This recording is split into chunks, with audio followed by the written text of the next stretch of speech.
First of all, thank you so much, everybody, coming here this evening. And it's a great honor and privilege to be here to share something from Srimad Bhagavad Gita.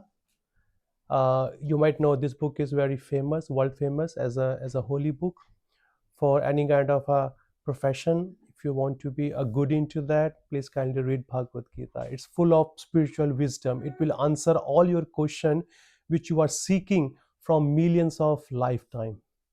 Okay, so I have chosen a beautiful verse from Bhagavad Gita, chapter 8. It's called Attaining the Supreme, and text number 28. If you're not familiar with the Sanskrit, okay, you can just hear it, but I'll try to do something with the translation and purport there. Okay, I think it's quite straightforward. Um, if you know how to chant, you can chant after me, but at least you can hear it. Om Namo Bhagavate Vasudevaya.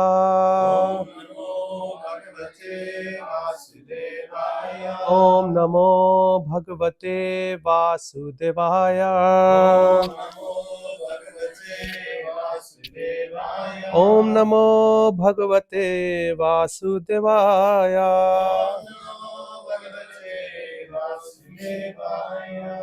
Vedeshu Yagneshu Tapshu Chaiva. Daneshu Yat Punya Phalam Pradishtam. At eti tat sarvam idam viditva. Yogi param sthanam upeti chadyam. Okay, we can go for word to word meaning. I think it's quite straightforward. We can read. Vedeshu, in the study of the Vedas. Yagneshu, in the performance of yagna sacrifice. Tapshu, in undergoing different types of austerities. Cha, also. Eva, certainly. Daneshu, in giving charities. Yat, that which. Punya phalam, result of pious work. Padistam, indicated.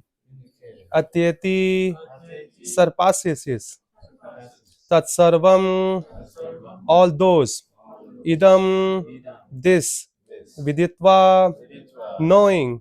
Yogi, the devotee. Param, supreme. Sthanam, abode. Upeti, achieves. Cha, also. Adyam, original. So, whatever we read just in Sanskrit, so what does it actually mean in English? That's what it's called here translation. And further, it's going to be the explanation of the translation by our founder teacher, Srila Prabhupada. So the translation goes like that: a person who accepts the path of devotional service is not bereft of any the results derived from studying the Vedas, performing sacrifices, undergoing austerities, giving charity, or pursuing philosophical and fruitive activities. Simply by performing devotional service, he attains all this, and at the end, he reaches the supreme eternal abode. The purport. This verse is the summation of the seventh and eighth chapters, which particularly deal with Krishna consciousness and devotional service. One has to study the Vedas under the guidance of the spiritual master and undergo many austerities and penances while living under his care. A brahmachari has to live in the home of the spiritual master just like a servant, and he must beg alms from door to door and bring them to the spiritual master. He takes food only under the master's order, and if the master neglects to call the student for food that day, the student fasts. These are some of the Vedic principles for observing brahmacharya. After the student studies the Vedas under the master for a period for 5 to 25 years, he may become a man of perfect character.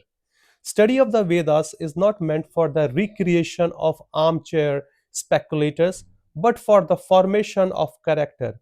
After this training, the brahmachari is allowed to enter into householder life and marry. When he is a householder, he has to perform many sacrifices so that he may achieve further enlightenment. He must also give charity according to the country, time, and candidate, discriminating among charity in goodness, in passion, and in ignorance, as described in Bhagavad Gita. Then, after retiring from householder life, upon accepting the order of Vanaprastha, he undergoes severe penances, living in forest, dressing with the tree bark, not shaving, by carrying out the orders of the brahmacharya, householder life, Vanaprastha, and finally sannyasa. One becomes elevated to the perfectional stage of life. Some are then elevated to the heavenly kingdom. Watch. Yeah. And when they become even more advanced, they are liberated in the spiritual sky, either in the impersonal Brahmajyoti or in the Vaikuntha planets or Krishna Loka. This is the path outlined by Vedic literature. The beauty of Krishna consciousness, however, is that by one stroke, just only by one stroke, by engaging in devotional service, one can surpass all the rituals of the different orders of life. The word idam viditya indicates that one should understand the instructions given by Sri Krishna in this chapter and the seventh chapter of Bhagavad Gita. One should try to understand this chapter not by scholarship or mental speculation, but by hearing them in association of the devotees. Chapter 7 through 12 are the essence of Bhagavad Gita. The first six chapters and last chapters are like covering for the middle six chapters, which are especially protected by the Lord. If one is fortunate enough to understand Bhagavad Gita, especially this middle six chapter in the association of devotees, then his life at once becomes glorified beyond all penances, sacrifices, charities, speculation, etc. For one can achieve all the results of this activities simply by Krishna consciousness. One has a little faith in Bhagavad Gita, should learn Bhagavad Gita from a devotee, because in the beginning of the fourth chapter it is stated clearly that Bhagavad Gita can be understood only by devotees. No one can else can perfectly understand the purpose of Bhagavad Gita. One should therefore learn Bhagavad Gita from a devotee of Krishna, not from mental speculators. This is a sign of faith. When one searches for a devotee and finally gets a devotee's association, one actually begins to study and understand Bhagavad Gita by advancement in the association of the devotee. One is placed in devotional service, and this service dispels all one's misgivings about Krishna or God. And Krishna's activities form pastimes, name, and other features. After this misgivings has been perfectly cleared away, one becomes fixed in one study. Then one relishes the study of Bhagavad Gita and attains the state of feeling always Krishna consciousness. In the advanced stage, one falls completely in love with Krishna. This highest perfectional stage of life enables the devotee to be transferred to Krishna's abode in the spiritual sky, Goloka Vrindavan, where the devotee becomes eternally happy. Okay.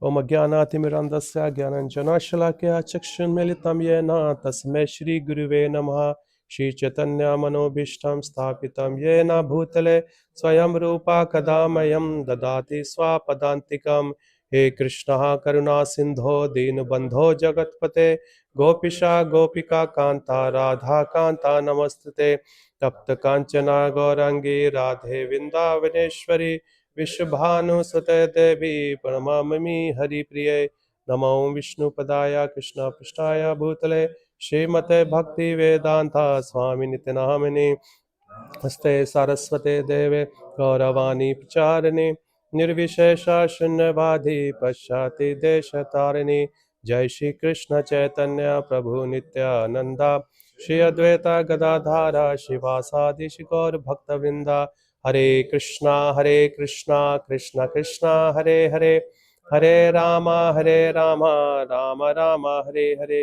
नमो विष्णुपदाय कृष्ण पृष्ठाय भूतले श्रीमते गदम कानन स्वामी नाम. Okay, you're a garland. I think it's for Abhiram. No, no. Or it's for me. Yes. Okay, thank you.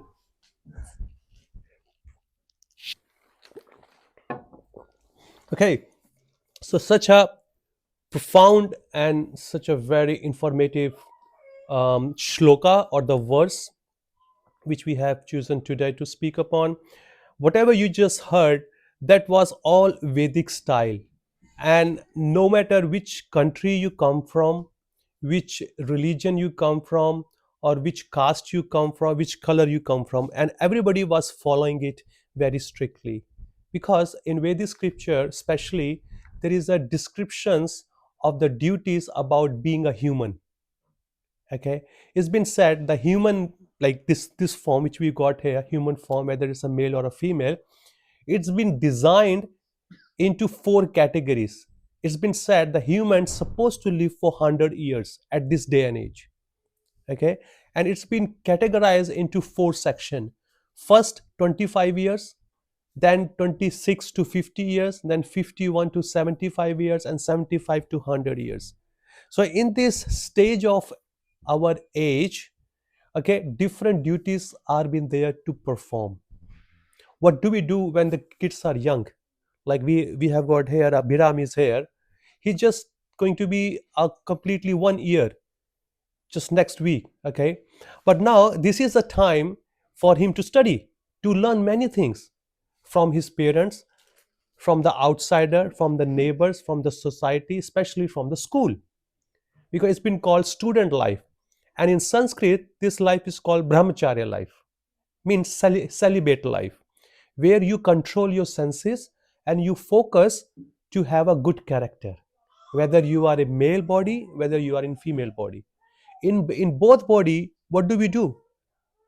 We build up our intelligence by listening to our teachers, especially if the teacher is a spiritual teacher. And when we go to schools and colleges, what do we learn? We learn many things: our moral ethics, how to talk, how to behave, how to speak, how to help others, elders, seniors, teachers. We learn everything. Okay, we learn from our home, we learn from our schools, we learn from our colleges. So it's a learning stage. Okay, when a person, when he become 20, 23, 25, when he's become graduated or she become graduated, what they do? They look for a job, or they look for a partner, because this is the right time to get settled down between 25 to 50 years of age. So when they get married, they have their children, okay, and they go to work, and they give the same education to their children. And when they become 50, then children become 25, then they are grown up. So they get them married, or they just leave them in the society with a good moral and education. Then they completely focus on the spiritual path, which we call vanaprastha, means retired life, where they are not much going to work, they are not hankering after the money, they are not hankering after sense gratification or anything, because their life has been spent or wasted or gone, you can say that, just taking care of their children, because they have to feed them, they have to change them, they have to go to work to earn some money, pay their school fees, college fees. So their most of their youth they have spent for nurturing their children. So they didn't have much time for their spiritual activities, for their devotional service. Yes, so the 51 to 75 is kind of a retired time. You are transiting from your householder life to completely dedicated to your spiritual life. And then after 75, you are completely dedicated. So that was the process in every time, for all age, any country, any caste, any religion. Okay, but unfortunately, as the time is progressing and more negativity are being thrown into the market. See, why do we send our children to schools and colleges? Is to become a perfect gentleman and ladies. Yes, but you can see, especially in America, because we are here, children are turning to be gangsters. I'm pretty much sure she's there, she's older than us. The main problem in our school's time was what? Which we have been punished by our teacher. You don't know. In my time, we were just putting the chewing gum underneath the seat. That was the major complaint we used to get from our teacher. Okay, not finishing our 100% of homework. I'm not saying 50%, 100% of our homework. If we just leave one question, we have been punished for that. Or if your teacher has come, just entered into the classroom, you are not stand up just to give the proper respect to the teacher. For that one, we have been chastised. But now that time and now this time, is a huge difference. And we have been put into proper discipline, how to talk to the teacher, how to talk to your class teacher, how to talk to the principal, how to talk to your peers, your senior students, your junior students, even the sports were the method to put us into discipline. Be in the rule. If the rule is there, you cannot disobey the rule. If you do so, you will be punished for that. Because every single part of our education was there in every single sports. Okay, be on time, do not late for your school and colleges. Okay, make sure when your teacher is there, she's coming, make sure you are present before her. So there were many rules and regulations, etiquettes, social etiquettes, personal etiquettes, behavior, attitude, everything was there. But nowadays you can see that when the kids and people are going to the school, they are becoming gangsters. If teachers say anything to correct them, is for their behavior. Okay, then what they do in the evening, they get the guns out and shoot the teacher. This is the education nowadays. Is it true or not? Every now and then we can see the shootout in schools and colleges. I mean, innocent children are being, being punished for that. But who is teaching them? Where is the education in the society? It's all gone. Schools are meant for learning. Whatever they learn from the school, they come and they give a due respect to their parents. But nowadays, kids are abusing their parents, using ill names, filthy languages, which breaks that parent's heart. And it and what else do? If they shoot their teachers, kill their parents, and they're put into jail, and their whole life is gone. When they come out, they become homeless. They become, like any kind of a criminal, and many other things come. So what happened to those education? What happened to those systems? They're all gone over the period of time. That's where the spiritual knowledge, these holy books are there in there. Bible, Bhagavad Gita, and many other the saintly people are there to educate us. But what we do, we don't like to be corrected. Correction is for our own benefit. It's not that because they are jealous of us. They are not jealous of us. It is their duty to be a teacher to correct the students. Because if they will not learn in their early age, so when they gonna learn out? If you try to teach a 21, 22 years older boy or a girl, the ego is so high, they don't want to be get learn. They just point out, who are you to teach us?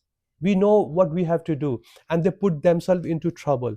So sometimes that trouble is so big, you have to pay either throughout the whole life, or if you have to pay for a year, for 5 years, for 10 years, or throughout the whole life, you have to pay for that. Mistakes is very heavy. So if we have our good teachers, good parents around us, that is the blessings of the God. So they put us into a proper channel, proper direction. Because if we will not learn from them, who's there to teach us? There's no one there to teach us. And then when the boy get matured, then he asks his parents blessings. Mother, father, I want to get married. Okay, let's either you find a good girl, or maybe we can find for you a good girl or a good boy. So they find and they get into that. When they become matured, then they start practicing all the spiritual lives and completely and go back to Godhead. But the point is, nowadays all these educations are just gone under the carpet. No one have access to it. First of all, no one have access to it. So that's where we need to spend our time with all this Vedic literature. Those wisdom has just disappeared. We need to bring them out. That's why Srila Prabhupada, our founder of our movement, in 1965, he just came to America to give that wisdom back which we have been lost. Do whatever you want to do in your life. Be a doctor, be an engineer, be an architect, be whatever you want to do. But don't forget to be a spiritual person too. People say be nice, but what is the definition of be nice? Who will tell us? Is it what I want to do, or is there somewhere any authoritative books are there to help us what is meant to be nice to others? First of all, you need to learn how to nice to yourself. This body is being called in Vedic scripture as a temple, or a church, or a mosque, or a holy place. Why? Because inside this body, Lord is residing with you as a spirit soul. You are also a spirit soul. Lord is also there. So in a holy place, do you throw any liquor inside? Do you throw any meat inside? Do you do any sinful activity inside? No, we don't do it. When we go to the church, we are very, very mindful. Make sure we are well dressed, we are clean, we have taken shower, we have brushed, okay, and many other things, we norms we follow. So what, when we deal with our body, we deal very rough. We put, all the nonsense things inside, meat, smoking, many other things inside, and we are spoiling our own body. If we are not nice to ourselves, then where is the question we can be nice to others? Because the nicest things, anything starts from the home. If you are not practicing what you're going to speak to others, what you're going to teach to others, if you're not going to practice to yourself, so where is the weight on your instruction? There will be no value. It is just like you are shooting a bullet without a gun. Just took the bullet and you're just throwing it, it will make no effect at all. If you really want to kill somebody, you need to have a proper gun. A pistol is there, you put inside the bullet, then you shoot it, then it's going to work. So if you practice all those instructions in your life and then you help others, that's how people they're going to grasp it. But now everyone can think now, this time, whatever we have just read in first two paragraph, it's too much.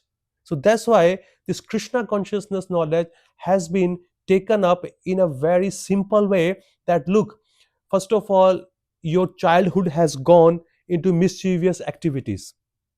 Okay, the childhood has gone. Now your youth has also gone by wrong propaganda thrown by social media, by your college friends, by your neighborhood, even by your parents. You don't even know what is the right direction. That is also gone. Now what can we do? So how can be a spiritual person? So the Lord is simply saying, okay, all this charity, austerity, penance, many other things, if you see, you cannot do it in Kali Yuga, in this day and age. Simple, just take up the process of devotional service, which is chanting the holy name of the Lord. Linda, don't you know that in Bible, like in Christian, they do a rosary? This is the most important part of your prayer, isn't it? What does it mean? Rosary means chanting the holy name of the Lord. Lord has not just only appeared in India. It has appeared all over the world, either on this planet and many other planets. According to the time, place, and circumstances, faith of the Lord, He has appeared to reciprocate their prayers. So if you are a Christian, and if you know what is the name of the holy name of the God, please do chant so, because that chanting of this day and age is more powerful. You pick up any religion, whether it's Islamic, Hindu, and many other, the most important part of their devotional service is chanting the holy name of the Lord. Lord not only has just only one name, he has many names, but among them Krishna is the chief. But if you come from other part of the world and you know through your scripture that this is the name of the God, and through this you can call out the name of the God, please do chant so, because by chanting the holy name, it purifies your consciousness, it purifies your heart, which has been contaminated by the association of this material people. Okay, and your thinking, your intelligence, your mind, everything is polluted here. See, if I ask you what is the goal of your life, we all are here, at least 20 people are here, we can say 20 different goals as per your experience in the world. Yes, but those goals are keep changing as your age is progressing, or as you are gaining maturity in your life. Is it true or not? Like Abhiram is there, okay, he's just 1 year old. His goal is just to play, to have this toy, to have that toy, and he think this is the best thing in my life. That's what I'm gonna do, and that's what we all have done. But when he's gonna be like 5 years old, then he will ask his dad, I want a cycle, I want a bicycle, that is the goal of my life. That's what we all have done. If you see, we have set up every year or every 6 months, every year, 2 year, some small, small goals to achieve in our life. But after getting those goals, we are still unhappy. We are still setting up more goals, more goals, more goals, more goals. But the problem is, all these goals are material goals. That's why we are not happy. That's why we need to look for what is our actual permanent goal, which is called our spiritual goal. Because you are a spiritual person, you are just only in the body, and this body is completely changing, which is temporarily. But inside the body, you are a permanent person. You can easily know yourself. I used to be a baby, then I became an adolescent, teenager, a man or a woman. Now I become someone's father. I'm become someone's grandfather, grandmother. So my body is changing, but I still know those days what I have done with this body.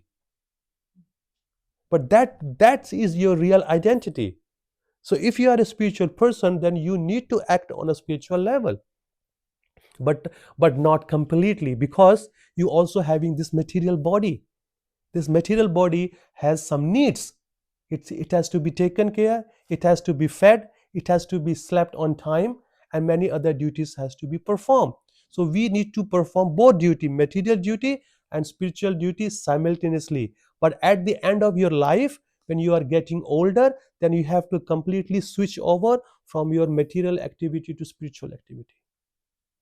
Just like you all are in some standard, if you are in some college, some schools, and that school go for 1 year. Yeah. So when you are just enrolled to do some courses, you just enroll, what you do, you spend lot amount of time to learn. You go to school, you come home, you study the book, you write some assignments, you give some tests, and at the next year, when it's a final exam, then you give your final assignment. When you are well to do, if you have studied well throughout the whole year, then you can have a good marks, and with that you can have a good certificate. With that you can have a good job. If on a material level we have to work so hard, so why not on spiritual level? We need to spend a good amount of time. Okay, we have, all of us have time. How much do we spend on our social media? How much time? Everyone has phone. Yeah, you can see your screaming timing. How much is that? Minimum 7 to 8 hours a day. And if you think, oh my god, is that my average? Where have I spent? But knowingly, unknowingly, we have spent 7 8 hours is too much on phone. On phone it's too much. The simple process, by seeing the activity of today's people here, how busy they are, how dumb they are, and their memory is also not very sharp to grab the knowledge. The simple process is given in all the religion. Chant the holy name of the God, because when you chant that, it purifies your consciousness and it helps you and gives you a good intelligence where you should invest your energy. If you see those people, even materially, those who are successful, they are not on social media. Those people who are really successful in their career, they are not on there. Just go back 15 years back, 20 years back. Okay, when this social media wasn't there, life was so good. When Instagram was not there, the first social media, if I am not wrong, do you know what was that? Orkut, if I am not wrong. Which year it came, Adaji? MySpace. Which year it came? MySpace. I may be wrong. I'm just saying all those things were there. Orkut was there in 2005, 4, and 3. It was there. Then Facebook came. Then many other came. Many other came. The life was good. Even in my time when I was growing up, we didn't have phones, cell phones like mobile phone. We have landline. I still know that when I was growing up, my school teacher, when I was going to go to her home to study as a tuition, like a homeschooling things, and having a landline phone, like wire phone, it was a big thing. Oh, this person is so rich, he has a, or he has a, or she has a phone. Okay. And then I saw the transition where that landline turned into cordless phone. Cordless phone means so much opulent. You are outside in the lawn, as soon as you just hear the bell, you just run, oh somebody called me, you just go and just grab, and you're sitting there for an hour just to talk. Suddenly the change come as a cordless. The one station is there, but you can go for 5 meter or 10 meter of range. It was such a big opulent. And suddenly then it came to Motorola and other things, and now the life is gone. Life is completely gone. See, internet, just understand this point. Inter means what? Inside. Okay. Net means what? Net to trap, to trap you inside. Internet, okay, means to trap you so you cannot go out of that. You finished. You're just finished. So that means you meant to be control your phone, but now phone is controlling you. Make sense or not? So internet means it just grabs you, and on top of that, it's called incognito. Means you go more deeper inside the net. You are thinking that no one is watching your activity, what you are doing, but they are. Incognito only just by mean it's incognito, but actually it's not incognito. Whole server is watching you, whatever you are doing. So as soon as you search something, Google captures this and throws it. Okay, sir, is that what you looking for? And you finish. And you're thinking, how does he know? We say Sri Chaitanya Manobhishtam. Rupa Goswami knows the heart of Sri Chaitanya Mahaprabhu. So this all internet knows the heart of your Shri Manobhishtam. He understands the heart, because whatever is in your heart, you entered in your search engine. Now it's stored there. Now it will give you what you were looking for always. So we need to be very, very mindful. So all this spiritual knowledge, then how do we gain it? What was the solution there? It's only in the association of a devotee. If you want to be a good doctor, so what kind of association you want? An architect, or a sports person, or a teacher? No, you will look for the same profession people. Our Srila Prabhupada says, if you want to be a smoker, what the smoker will do? No. What is the best way to become a chain smoker? You just be in the association, those who are doing it. You don't need to know. See why people are getting into this drugs addiction. Is there any school? Is there any college? Is there any books for that? I don't think so. Is there any book for that? How to be a chain smoker? There's no book has been published so far. There's no article has been published so far. There's no teacher to it. How do they do that? They just get into the association. They just get into the bad association, and that's how they pick up their bad habits. Because the type of association you associate with, their qualities, good or bad, it transfers into you. Yeah, it's called smoka sangha. Sangha of smoking, And same as if you want to be a drunkard. Is there any college, any schools or anything like that? Courses, short courses? No. Just Syracuse is the best. Yeah. If you really want to be, come to Syracuse and just get the good association of this, drunkard sangha, and just get into that. Now, if you want to be a good saintly person, what you do? You look for a saintly people. And because by being into their association, by serving them, you automatically also grab those qualities. And one day you will feel, hey, I am one of them. I'm talking like them, I'm sleeping like them, I'm eating like them, I'm thinking like them. So is it a good thing? Because every parents want their children to develop a very good habit. I don't think so. Any parents will say, my son, it's been a 1 year. There is nothing bad happened to you. Let's do something so we can get a kind of a traffic rule fine.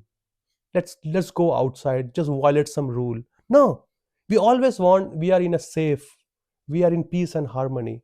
But who will tell all these things?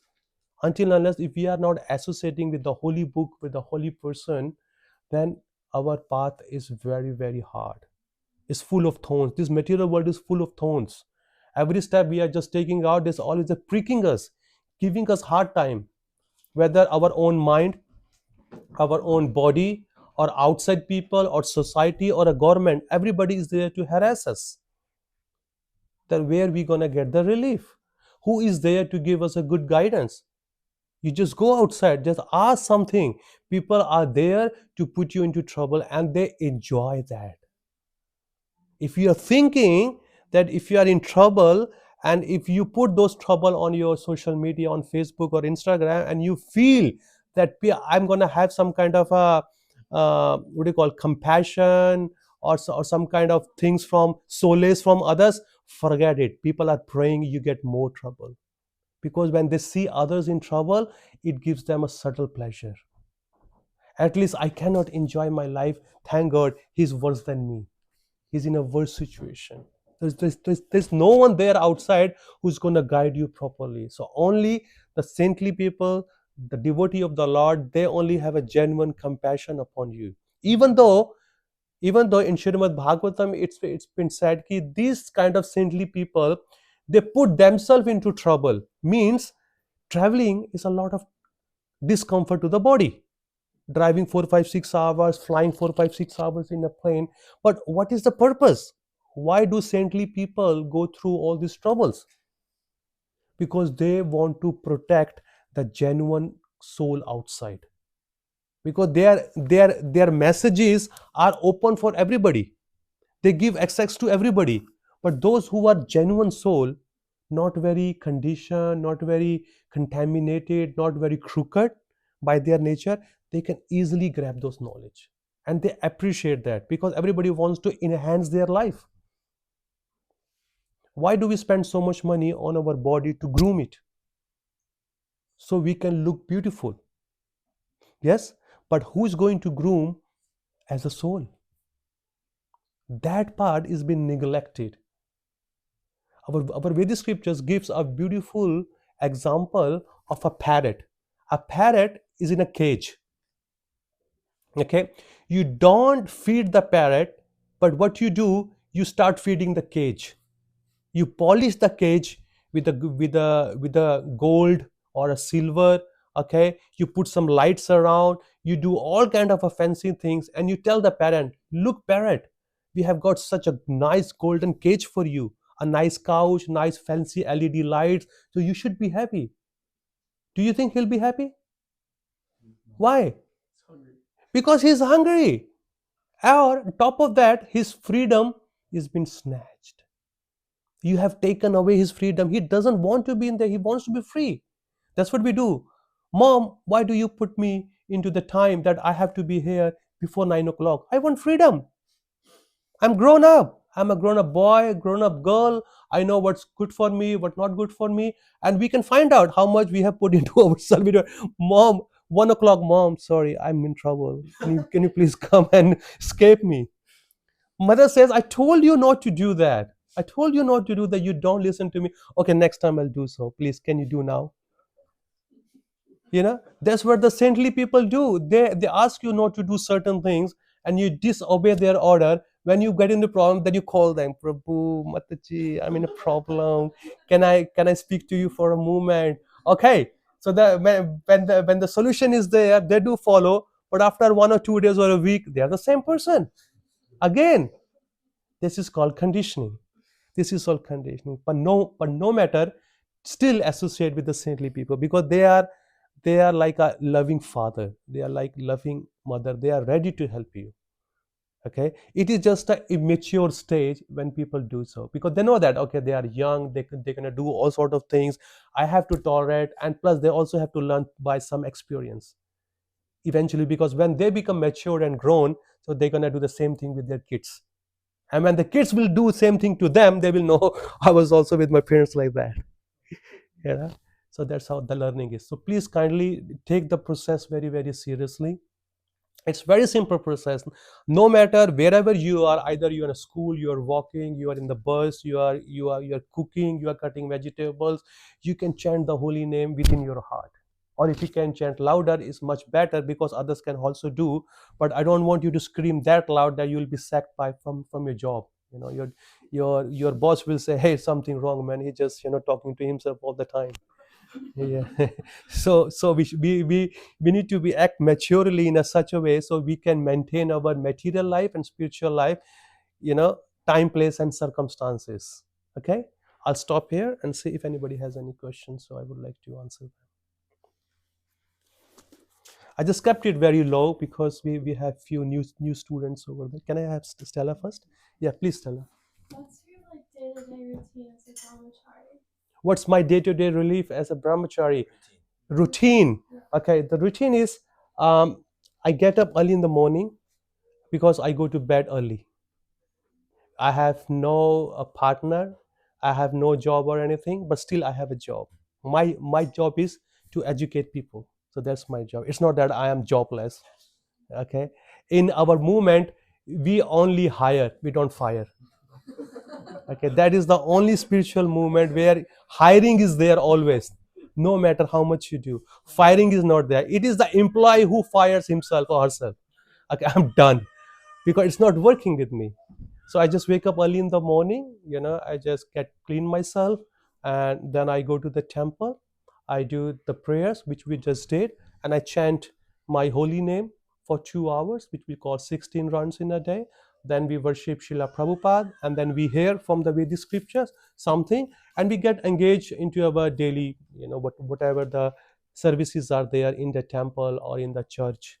So I just do that, and if somebody calls me to, get to know more about the spiritual life, so I assist them, I educate them, counsel them. So that's what and plus I also travel time to place to help, like Ram Prabhu and stuff, and other people are also there in the world. So I just go and assist them and just share whatever I have learned. Yeah. What if, let's say, we have done so many immature things when we were young, and we have done so many immature things, yeah, when we were young, and now when somewhat maturity has come and we have realized, okay, these things I've done like completely wrong, I shouldn't have done that. Yeah. How can we come back from that? Like, how can we revert the karma we have obtained? Yeah, see, certain things are there meant for some experience. So you have done some mistakes in the past. You cannot go to the past, you cannot fix it, but you can just take the lesson. I should not repeat it in present, and I should not repeat in the future, because this Hare Krishna process, like Hare Krishna Mahamantra, the holy name of the Lord, is so powerful. Whatever mistakes has been done, it rectifies it. Not only this lifetime, many lifetime which you have taken previously. So whatever the good deed is there, whatever the bad deed there, it nullifies both. So you become account free. So you have no account in this material world, and you are ready to go back to Godhead.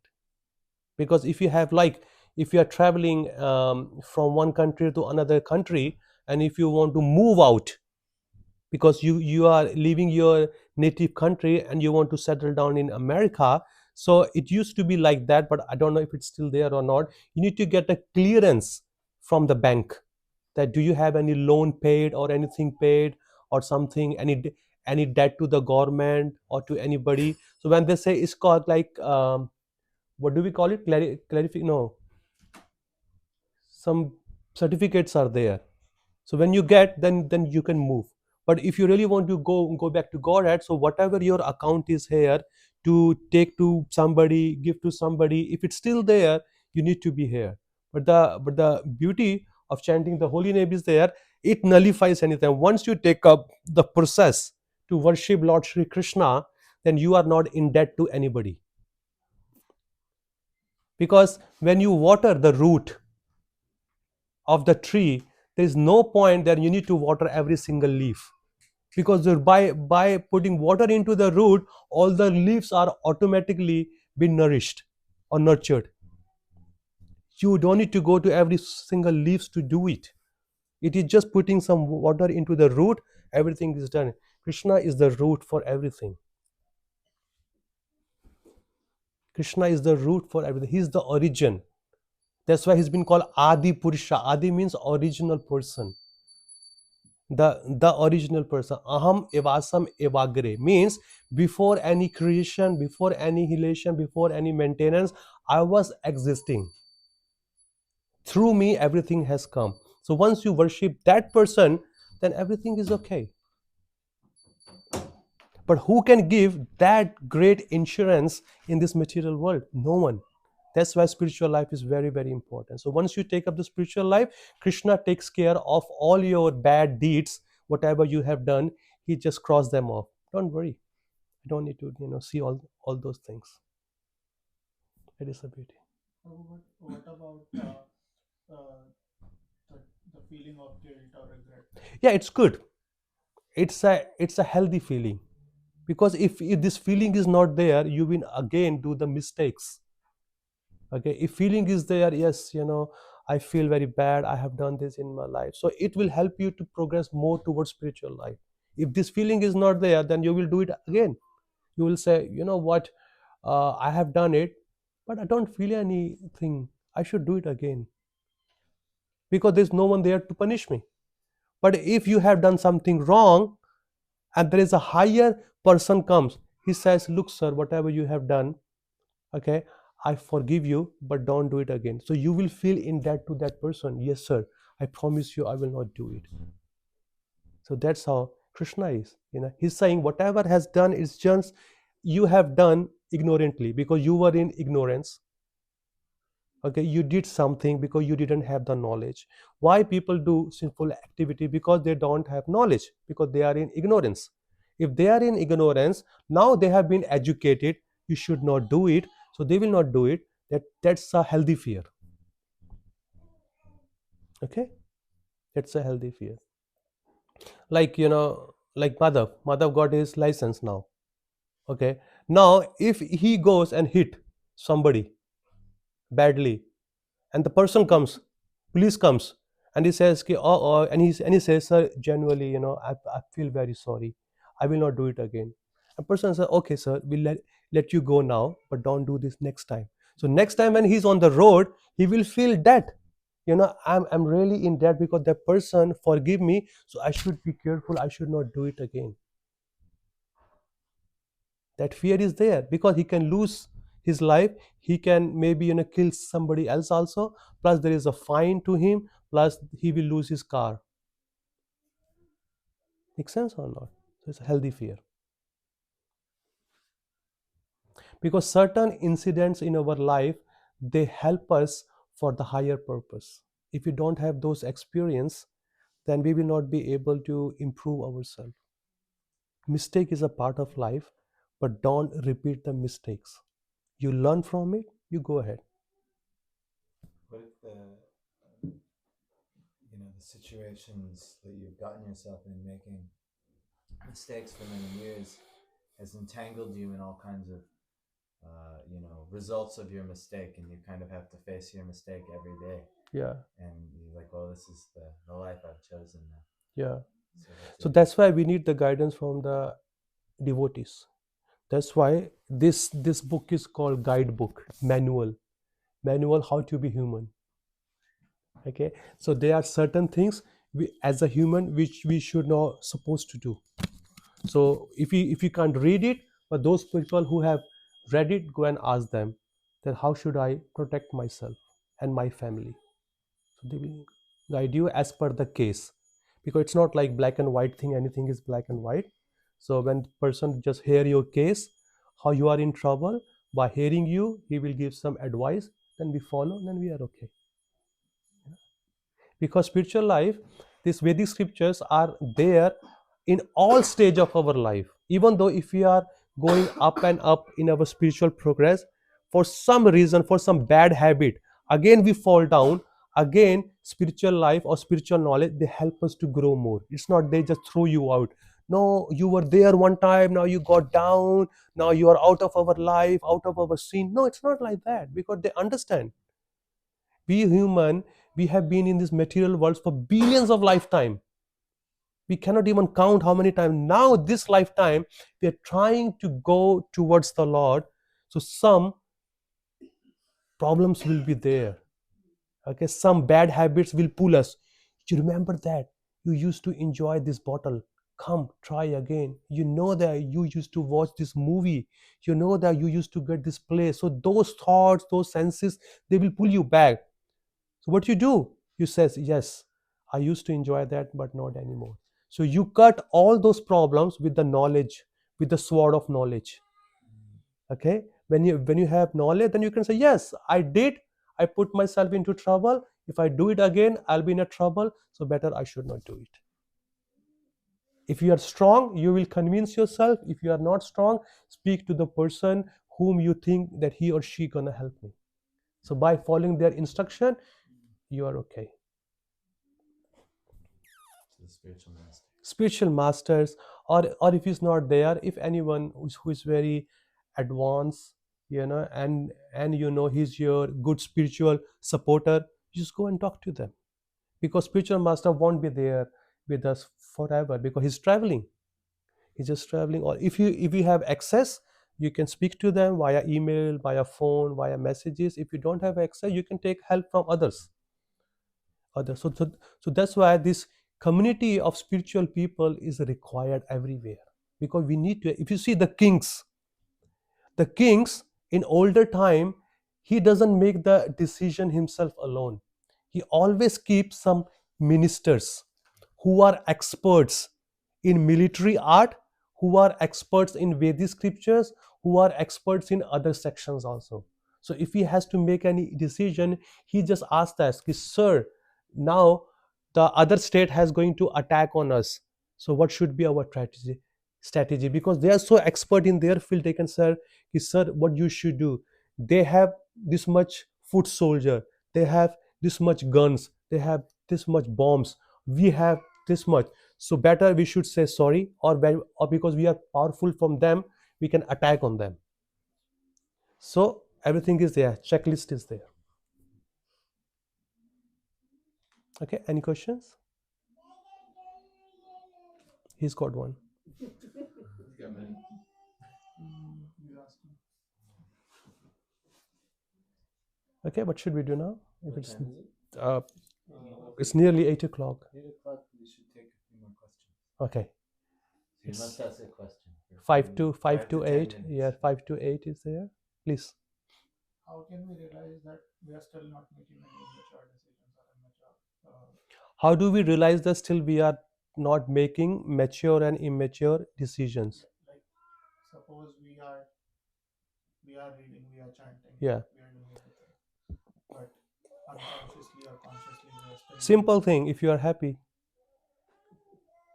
if you are smiling, your decision is good. If you're crying, then your decision is bad. Because ultimately, any action we do perform, either materially or spiritually, it has only one motive: it will make me happy. Why do you cook? It will make you happy. Okay, why do you go to schools and colleges? Because the degree I will get a good job, and by that good job I'll get the good money, and then I will enjoy the life. It will make you happy. Yes, that's how it is.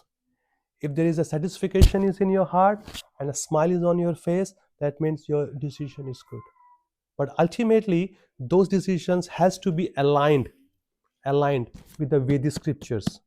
Whatever I'm going to do does that Vedic scriptures allows me to do. Like, some people say, my happiness is to kill that man. It is my happiness because it makes me happy. Yes. And it'll be So our happiness to yeah, put them in jail. but when you do that, it may be happiness for a few seconds because you want to kill him, but after that you will be crying throughout the whole life in the jail. So we need to see all the pros and cons. Happiness means in past, in present, and in future.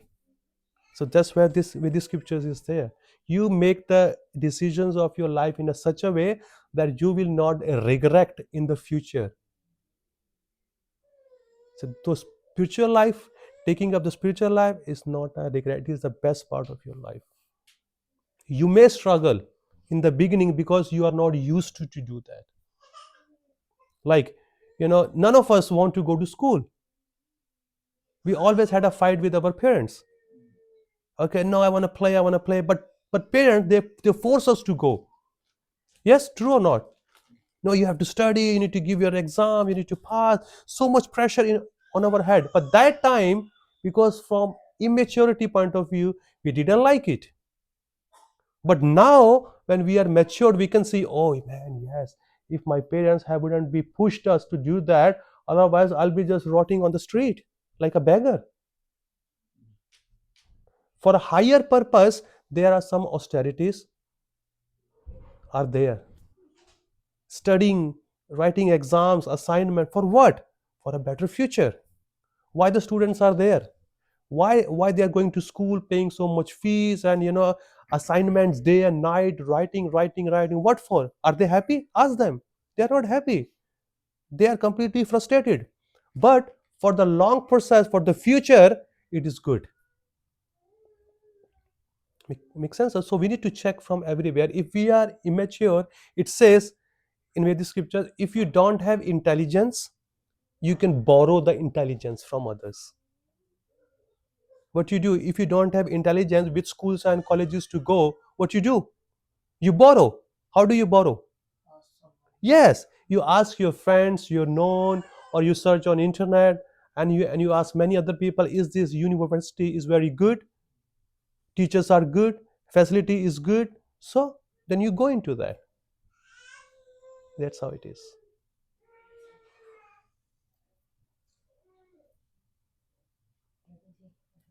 Yes, please. In some situations, In some situations, yes, what if they need really kind of support or something, and that's not available. Like everyone is busy with their schedules and yes, everything. yes, yes, yes. And how to seek guidance at that time, Yeah, how to tell ourselves or something, because we might be confused or trying to find or yeah, figure out some solution. yeah. So initial days, we need support. Okay, but you need to train up yourself in a such a way that in future you can become support of others. Like Abhiram, Prabhu's son. Okay, he just started walking. He just holds something, he just falls down, crawls. Okay, then father is there to help him, parents are there to help him. Okay, now walk, take this walker. Okay, his walker is here. Okay, couch is there, chairs are there, parents are there. But does he want his son to be like that forever? He wants him to stand on his own feet because he won't be there forever to help him. He just want him to stand on his own, walk on, run, go to school, go to college. Ultimately, when he's young, he's matured, he's there to support him anyway.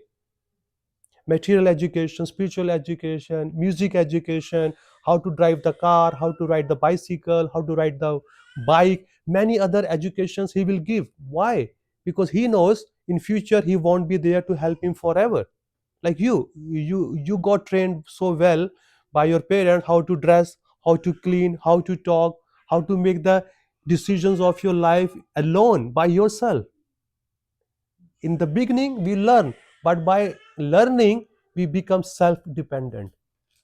Okay, so by reading Vedic scriptures every day in our life, we will be able to make the decision of our life by our own when we become mature. Of course we need to take a help from others also. Ki, Prabhuji, I have this problem in my life and I'm thinking to do like this, what do you think? Like that, so they will think, oh yeah, that's nice, please go ahead. So maturity comes like this. Make sense? In the beginning support is there, but you need to be self dependent by yourself. One day you need to be self dependent. Okay, like you can see me when I was young. you know I need to know, Prabhuji, what is the meaning of this shloka, why it is like that, why it is like that. I learned everything. I asked so many questions to my seniors, and but they ask me to read also every day. So there are so many those questions which they are not access for me, because they are too busy. They are traveling, they are preaching, so I don't have access to talk to them. But all my questions are being answered by reading Vedic scriptures, because teachers are only there to give you overview. This is like that, this is like that, this is like that. But ultimately you have to go to deeper. You need to read books every day. That's why books are there. Your own self study, help from the teacher, help from your classmates, or help from your seniors. These all 3 4 types of tools, they're going to help you or they're going to nourish you. But ultimately you need to take the responsibility of yourself. Okay, if no one is there, Krishna is there in the Vedic scriptures, so let me read. So he will answer you from there. Okay, so it's very important to read every day. What read? Vedic scriptures. Not other things. Sadhu, Shastra, and Guru. Guru, Sadhu, and Shastra. Teacher, books, and your friends, other spiritual people. So we take from everybody. Help. Linda, how was your experience so far? Interesting. Interesting? Yeah. Good, thank you. I was a bit scared. Maybe I'm just saying something which is bouncing off your mind. You're right on. You're right on the step. Okay, thank That's you. where everything starts. Thank you. Have you got any comments? Yeah, I was just reflecting on Dee question about how to uh, how to find strength when maybe support's not available. Yeah. And your response was so spot on. It's like we should train ourselves in a way that would be supportive of others.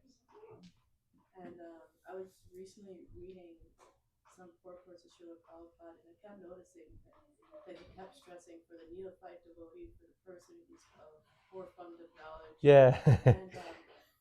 And so I finally was thinking, well, I don't want to be a neophyte anymore. Yes. And it's like, well, I should have that attitude. Yeah. That I don't want to be a neophyte anymore. I've Yeah. been a neophyte for such a long time. Yeah. I've been a neophyte for so many lifetimes. Yeah. I should Wonderful. really get my act together. That's it. And focus on my budgets. I'm not a neophyte. Yeah. And it requires help. Yeah. But it starts with me focusing on my son. Sure. And also one thing, you are never alone. Krishna is there in the heart.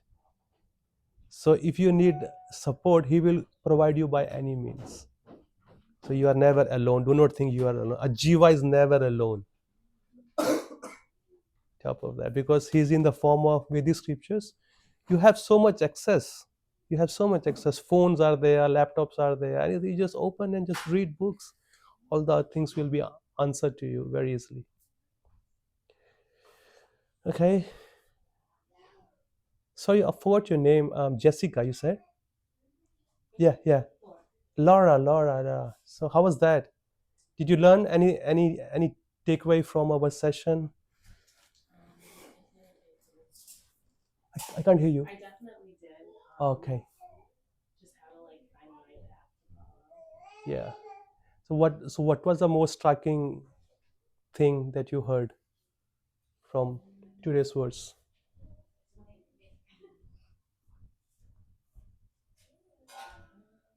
would say definitely helping others. Yeah. But also helping yourself. Yeah, but the charity starts from home. If you don't have yourself to eat, how you gonna help others? So first we can nourish ourselves. Like if you are flying in the plane, it's a very common example our teacher gives. When we fly in the plane and the instructions are there, and the air hostess she says one thing: before putting the oxygen mask on other, put on yourself, because when you are safe, you can save 100 people. But if you think, let me just save my friend first, my boyfriend first, my parents first, but you can only save 1 or 2 people, and then you will die and they will also die. But when you save yourself because you have sufficient oxygen, then you can help the whole crew in the plane. So first protect yourself, learn yourself, then you go outside and preach to other people also. So you got a very nice friend. Stella is there, and her fiance is also here. You can, learn. We have some books. We have center here. Ram is here. His wife is here. Please, you read, you come, you learn, and if you have any questions, so they are here. If I come once a while in a 6 months or a year, I'm here. Okay, thank you so much, everybody.